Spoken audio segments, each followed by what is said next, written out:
Good morning, Mark Soderberg with ADM Investor Services with your morning egg market update. Happy Friday to all. Mixed trade across much of the ag space overnight, unchanged right now in the corn. Wheat prices range from about a penny higher in Minneapolis to 2 to 3 cents lower in Chicago and in Kansas City. Mostly higher in the bean complex, up 5 to 6 in the beans, steady to a buck better in the meal, while bean oil prices are up 15 to 20 points. Speculative traders, they were big sellers in the ag space yesterday by selling 18,000 contracts of beans, 15,000 contracts of corn. We had about 8,000 to 9,000 contract sellers in both Chicago wheat and in the meal, while also selling a couple thousand contracts of bean oil. Still no evidence of a Chinese interest in U.S. soybeans, as nearby U.S. FOB offers at the Gulf remain slightly above those from Brazil, even before factoring in the 10% tariff differential.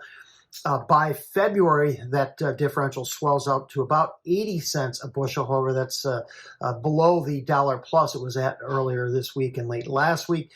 As it stands, I would not expect to see significant Chinese purchases of U.S. soybeans. In fact, China and other countries have been actively buying beans from Brazil this week.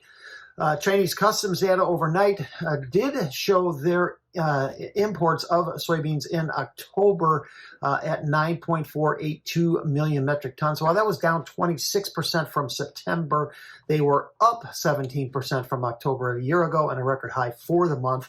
China has now seen record bean imports every month since May. Imports to date in 2025, they have reached 95.7 million metric tons, and that is up 6.4% year over year. Yesterday, Brazil's Ag Ministry, they released their export data from October. They exported 6.7 million metric tons of beans during the month. That was up a staggering 43% from a year ago, also a record high for the month. By country destinations not yet available. However, I suspect that much of those soybeans were headed to China, with the U.S. exports to China on hold. Brazil's corn exports in October at 6.5 million metric tons. They were up 1.5% year over year. Also late yesterday, the Buenos Aires Grain Exchange provided crop updates from Argentina. Corn plantings, they advanced only 1% to 36% complete. As farmers begin to shift their focus to bean plantings, they came in at 4.4%.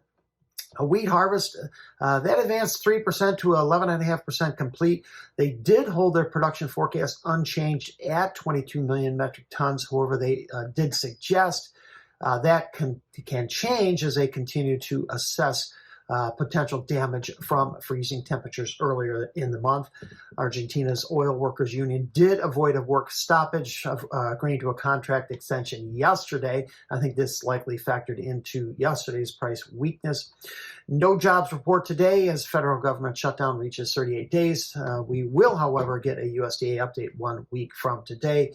We'll have our production and balance sheets estimates ready early next week. The market is placing odds that the U.S. Supreme Court will side with the lower appellate courts, ruling that the Trump administration's use of tariffs were not legal. D's corn unchanged right now, holding pretty much near the lows for the week. The Goldman roll starts today, which could weigh on spreads. Chart support is at the 100-day moving average near 420. Inside trade for Jan beans. Most of the dry areas in Brazil have been getting rains. However, still a few dry pockets in southern Mato Grosso and northern Mato Grosso do Sul. Jan beans did manage to hold a test of that $11 level yesterday. Would not be surprised if we make it another run at it soon. Inside trade for meal, both Chicago and Kansas City wheat testing their respective lows for the week as speculative drying buys up. Thanks for listening, everyone. Hope you have a great weekend.